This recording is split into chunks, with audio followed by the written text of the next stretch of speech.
Let's now move to the courts, where a man who is accused of publishing information on social media alleging that Interior Cabinet Secretary Dr. Fred Matiang'i was in the intensive care unit battling COVID-19 will be detained for a further 2 days pending investigations. Now, Chief Magistrate Martha Mutuku directed the prosecution to complete investigations into the matter within 2 days and present the accused in court on Wednesday.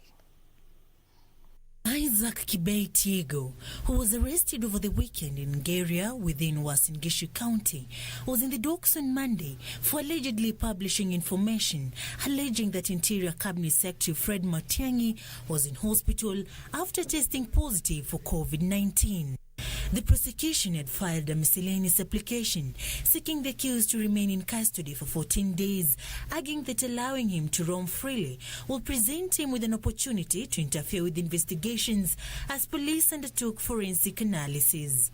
He is likely to access the Twitter and Facebook accounts, and since he is the person responsible and in charge of that, as we're stating, he is likely to interfere with the evidence,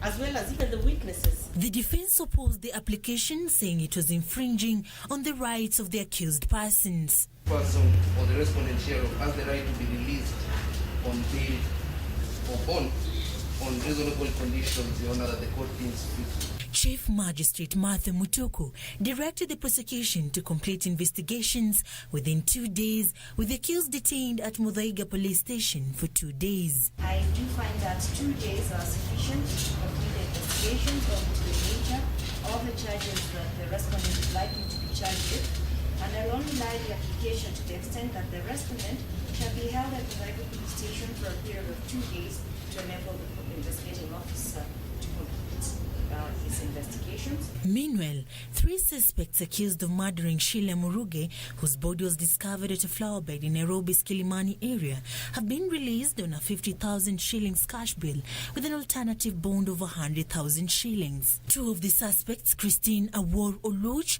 and Claire Chipkoech Ngeno, had earlier been released on bail, with Shem Luanga Mangula remanded for DNA profiling. The suspects will, however, be required to present themselves at the Kilimani Police Station every Monday. With a release and reduction of his bond terms. Sheila Muruge's body was discovered on Friday, hours after she allegedly spent a night out with friends. Well, the investigating officer has now been left with a huge task of patching up evidence in relation to the gruesome murder of Sheila Muruge and come up with a report in a month's time, with the mentioned date set for the 28th of August. Reporting for Scales of Justice Channel 1 News from the Milimani Law Courts, Nairobi, I'm Sarafina Robbie.